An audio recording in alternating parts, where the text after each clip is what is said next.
Do you find yourself guessing what each clipper guard length will look like when you use it? Not sure if it'll be longer than what you want, or even worse, shorter than what you want? In this video, I will show you what each clipper guard length looks like, so you can skip the guessing and get the results you are wanting the first time. Before we get started, I wanted to let you know that even though you can know what each clipper guard length looks like, how it will look on each person will differ depending on the thickness and color of their hair. Using my husband as a model, he has fine, dirty blonde hair, so lengths might look shorter compared to someone with thick, dark hair. With that said, let's jump right in. Our first and longest length is a number 8, leaving 1 inch in length. I refer to this as finger length. It's about the length of what I could get with scissors and a comb using my fingers. Next is the number 7, leaving 7/8 of an inch in length.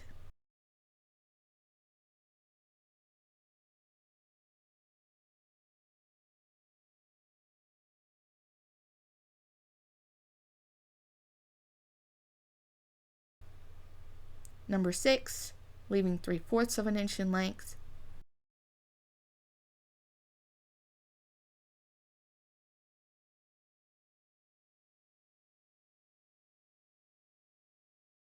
Number 5, leaving 5/8 of an inch in length.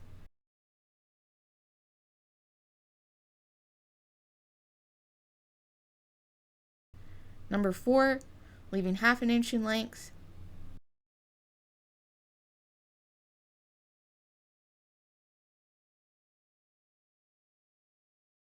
Number 3, leaving 3/8 of an inch in length.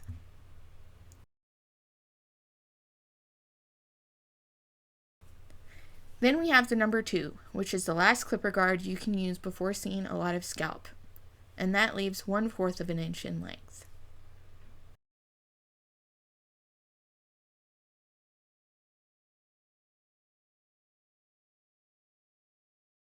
Number 1 leaves 1/8 of an inch in length.